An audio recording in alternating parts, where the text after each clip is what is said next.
Mon nom, c'est Dieter Borer. Je travaille pour l'Europa Park en Suisse. On est le représentant de l'Europa Park en Suisse. Et c'est un travail fascinant. On va dans des entreprises leur parler d'une responsabilité sociale, ça veut dire, on dit voilà, pratiquer la responsabilité sociale des entreprises. Ça veut dire, venez avec nous pour offrir quelque chose aux enfants. Quand on offre un séminaire à des enfants, pour des enfants, parce que je ne veux pas que ces séminaires soient vendus, ça c'est une des valeurs de Sourire. Ces séminaires, en fait, on les offre aux enfants, mais en passant par l'adulte.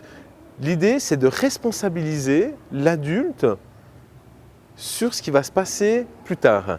Quand on a vu ce que Sourire a vraiment comme philosophie, et que Sourire va au fond, à mon avis, des thèmes, on s'est dit, oui, ça c'est certainement c'est quelque chose qui, en combinaison avec l'Europa Park, est formidable pour les gens.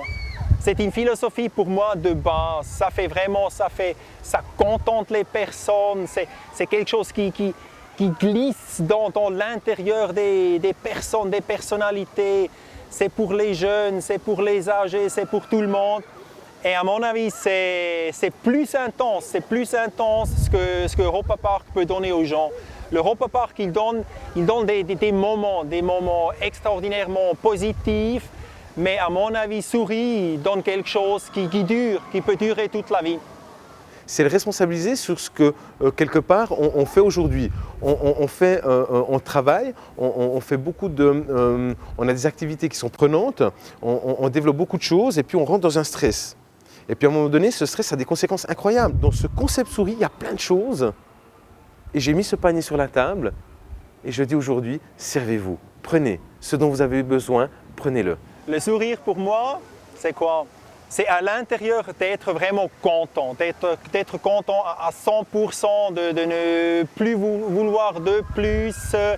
Ça c'est pour moi le sourire et comme on a déjà ou parfois discuté, il n'y a pas seulement le sourire extérieur, il y a également le sourire intérieur. Et à la fin, c'est une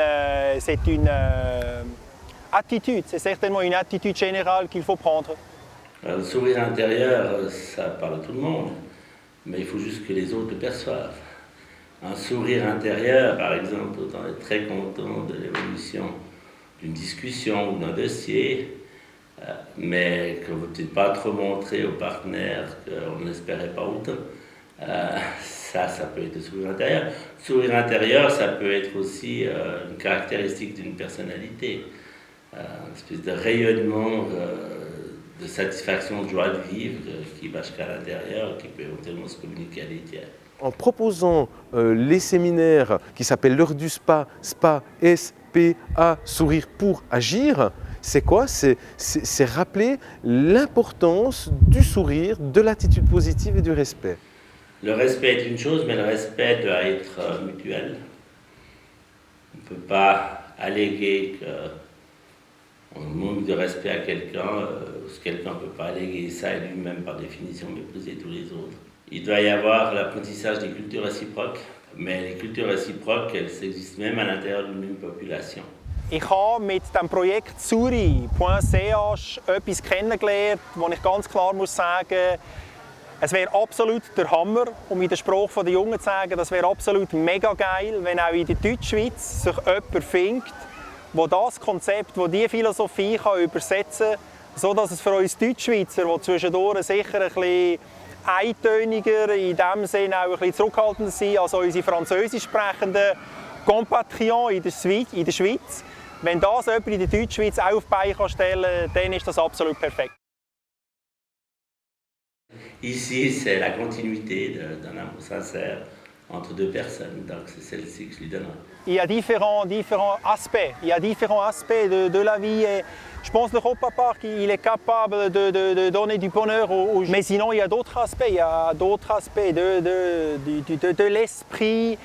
Et là, il y a certainement beaucoup plus de choses, soit la lecture, soit la philosophie, soit beaucoup d'autres choses qui peuvent aider.